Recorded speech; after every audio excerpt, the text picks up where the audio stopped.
Hi hello வணக்கம் மக்களே. இன்னைக்கு நம்ம சிகப்பு தண்டு கீரை ரெசிபி தான் பார்க்க போகிறோம்.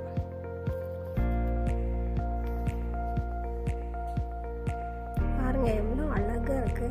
நல்லா பீட்ரூட் கலரில் இருக்குது. பார்க்கவே செம்மையாக இருக்குங்க. இதோட கலர் பாருங்கள், ரொம்ப கலர்ஃபுல்லாக இருக்குது இந்த கீரை.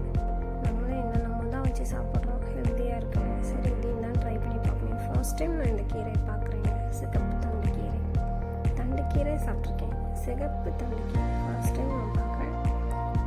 ஸோ நானும் கொஞ்சம் வீடியோஸ்லாம் பார்த்து தாங்க இது எப்படி பண்ணணும்னு கொஞ்சம் ரெஃபர் பண்ணேன். பிரச்சனை இல்லைங்க. நான் நார்மலாக கீரை பொரியல் எப்படி பண்ணுறோம் அதே மாதிரி தான், அதுக்காண்டி வீடியோ பார்க்காம போயிடாதுங்க. ஸோ கொஞ்சம் டிஃப்ரெண்ட்டாக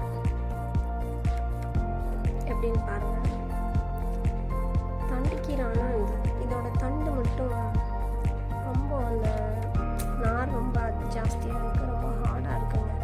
தண்டுக்கீரை தண்டு நல்லா எல்லாம் தண்டாக இருந்துச்சுன்னா ஸோ அதை நல்லா கைட்டே கூட ஒடிச்சு அந்த நார் ஒடிச்சு போட்டுருலாம். இது ஒடிக்கிற லெவல்லலாம் இல்லை, நார் ரொம்ப ஜாஸ்தியாக இருந்துச்சு. நார் நிறைய இருந்துச்சு, அதை ரிமூவ் பண்ணிடுங்க. இது மாதிரி நல்லா பொடிசாக கட் பண்ணி வச்சுக்கோங்க. அந்த இலையை நல்லா பொடியாக கட் பண்ணி இந்த தண்டையும் சேர்த்து பொடியாக கட் பண்ணிவிட்டு நல்லா நீட்டாக கட் பண்ணி வச்சுக்கோங்க. உங்களுக்கு காமிக்கணுன்றதுக்காக நான் எவ்வளோ எஃபர்ட் போடுறேன் பாருங்கள்.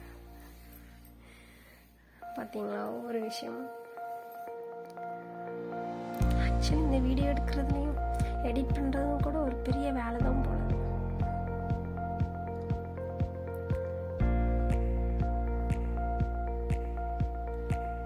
ரொம்ப எஃபர்ட் போடுறாங்க. நார்மலாக நம்ம டக்குன்னு நறுக்கணுமா கழுவுனமா பொரிச்சோமா, பட் இது ஒவ்வொரு விஷயத்தையும் நம்ம வீடியோவில் காமிக்கணும் அப்படின்றப்போ கொஞ்சம் டைமும் அதிகமாகும். நம்ம ஈஸியாக பண்ணுறதையே ஒரு ½ அன் ஹவரில் ஒரு 15 மினிட்ஸில் முடிக்கிற வேலையை ஒரு 45 மினிட்ஸ் ஆக்கிடுவோம். ஏன்னா ஷூட் பண்ணணும்ல, அதனால் கொஞ்சம் டைம் எடுக்கும்.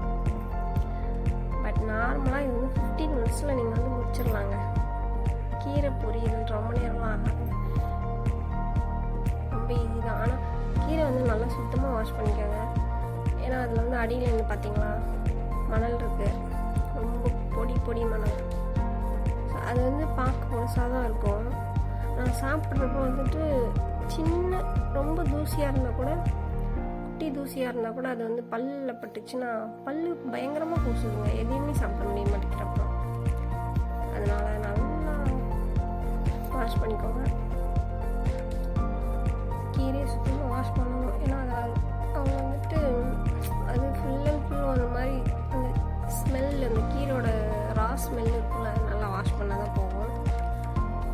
பார்த்தீங்களா அவ்வளோ கலர்ஃபுல்லாக செம்மையாக இருக்குங்க. பார்க்குறதுக்கே எனக்கு ரொம்ப பிடிச்சிருக்கு. இந்த கலரை பார்த்தாங்க நான் அட்ராக்ஷனில் வாங்கினேன் ஃபஸ்ட்டு இந்த கீரையை.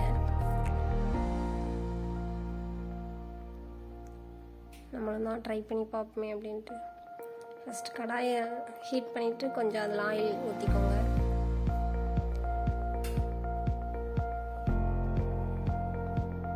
ஹீட் ஆகட்டும்.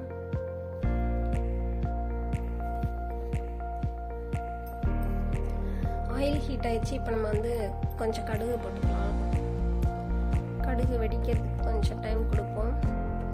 அது ரொம்ப பொறுமையாக பாப்பிட் வெடிக்கட்டும்.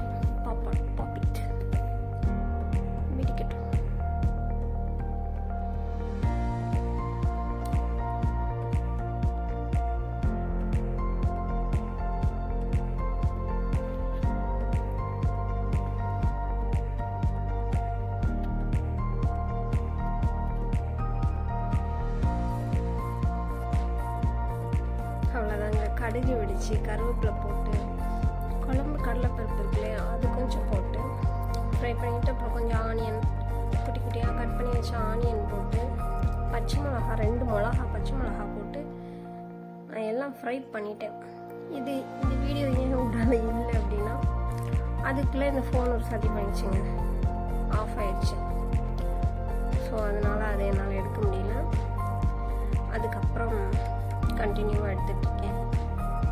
அவ்வளோதாங்க. அதனால் அந்த தாளிசம் வந்து நல்லா ஃப்ரை ஆகிட்டு ரெடி ஆகிட்டு அதுக்கப்புறம் இந்த வாஷ் பண்ணி வச்சுருக்கிற கீரையை வந்துட்டு தண்டு கீரையை வந்து நல்லா பொடி பொடியாக கட் பண்ணி வச்சுருக்கேன். அதை எடுத்து அதில் இந்த ஈரம்லாம் நல்லா ஃபில்ட்ரு பண்ணிவிட்டு கீரையை மட்டும் எடுத்து போடுங்க. ஸோ தண்ணி எதுவுமே தெளிக்க வேணாம். அதிலே வந்துட்டு ஆல்ரெடி கொஞ்சம் தண்ணி இருக்கும். அதை பார்த்தீங்களா, வதங்க அதில் அப்படியே அந்த தண்ணி இருத்து அப்படியே வெளில வருது. ஸோ அந்த தண்ணி கொஞ்சம் அதிலே வந்து அது வந்து குக் ஆகட்டும். அது வரைக்கும் அதை ஃப்ரீயாக விட்டுருங்க, அது வேகட்டும். நான் ஃபஸ்ட்டு வந்து சால்ட்டு போட மாட்டேங்க எடுத்த உடனே. ஏன்னா நிறைய டைம் நான் ஒரு மிஸ்டேக் பண்ணிட்டேன். ஃபஸ்ட்டே வந்துட்டு அந்த கீரையை போட்ட உடனே வந்து சால்ட்டு போட்டு கிளறி விட்டுருவேன். ஆக்சுவலி என்னென்னா ஃபஸ்ட்டே நம்ம சால்ட்டு போடுறப்போ அந்த கீரை வந்துட்டு நிறையா இருக்கிற மாதிரி இருக்குமா, ஸோ பல்ஜாக இருக்கிற மாதிரி தெரியும். ஆனால் சால்ட்டுன்னு நானும் அதில் நான் நிறைய மிஸ்டேக் பண்ணுவேங்க. ஸோ அந்த சால்ட்டு கூடிரும் லாஸ்ட்டு சாப்பிட்டப்போ. அதனால் கொஞ்சம் வதங்கி சட்டலாக அதோட நார்மல் அது குவான்டிட்டி இவ்வளோ தான் நமக்கு தெரிஞ்சதுக்கப்புறமா போட்டுக்கலாம் அப்படின்னு இப்போ கொஞ்ச நாளாக அப்படி தாங்க பண்ணுறேன். அது நல்லா வதங்கின அப்புறமா லாஸ்ட்டாக அது குக் ஆனதுக்கப்புறமா வந்துட்டு அந்த இருக்கிற அந்த தண்ணியிலே அது குக் ஆகுமா, அதுக்கப்புறமா வந்துட்டு கொஞ்சம் சால்ட்டு போட்டு மிக்ஸ் பண்ணி விட்ருங்க. இது கூடலாம் வந்து தேங்காய் சில்லு வந்து கொஞ்சம் கட் பண்ணி வச்சு ஜீரகம் போட்டு ஒரு சின்ன பல் பூண்டு போட்டு கிரைண்ட் பண்ணி வச்சுருக்கேன். இந்த உப்பு இதெல்லாம் நல்லா மிக்ஸ் ஆகிட்டு இப்போ அந்த கிரைண்ட் பண்ணியிருக்க தேங்காய் துருவல் இருக்குல்ல, தண்ணி சேர்க்காமல் அப்படி பரப்பரப்பாக அரைச்சி வச்சுக்கோங்க.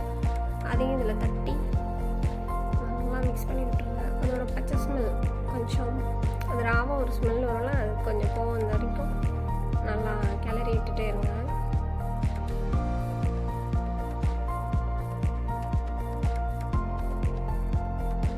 நல்லா மிக்ஸ் பண்ணி விடுங்க. ஆக்சுவலி கீரை ரொம்ப ஹெல்த்திங்க. நிறைய பேர் வந்துட்டு ஹேர் லாஸ் ஆகுது, என்னன்னே தெரில, எனக்கு முடி கொட்டுது, நிறைய முடி கொட்டுது. நிறைய பேருக்கு சேம் ப்ராப்ளம், முடி கொட்டுற பிரச்சனை தாங்க. கீரை வந்து அடிக்கடி சாப்பிடணும். ஸோ கீரை வந்து ரொம்பவே உடம்புக்கு நல்லது. நான் ஒரு பெரிய டாக்டர்லாம் கிடையாது, பட் பேசிக்காக நம்ம வீட்டில் அம்மா பாட்டிலாம் சொல்லியிருப்பாங்களே கீரை நல்லது சாப்பிடுங்க. ஸோ அதெல்லாம் நம்ம சொல்கிறப்ப கேட்க மாட்டோம். பட் இப்போ நம்ம எக்ஸ்பீரியன்ஸ் பண்ணுறோம்ல, கீரை ரெடி ஆகிடுச்சுங்க. ஸோ இந்த மாதிரி ஒரு புளிக்குழம்புக்கு இந்த மாதிரி ஒரு தண்டு கீரை பொரிச்சு சாப்பிட்றது காம்பினேஷன் சூப்பராக இருக்குங்க. சாப்பிட்டு பாருங்கள், எனக்கு ரொம்பவே பிடிக்கும். நீங்களும் ட்ரை பண்ணி பாருங்கள். எம்மியாக ஒரு புளிக்குழம்போட ஒரு தண்டு கீரை செம்ம. ஸோ என்னோடய சேனலை லைக் பண்ணுங்கள், ஷேர் பண்ணுங்கள், கமெண்ட் பண்ணுங்கள், சப்ஸ்கிரைப் கண்டிப்பாக பண்ணிடுங்க. தேங்க்யூ ஃபார் வாட்சிங்.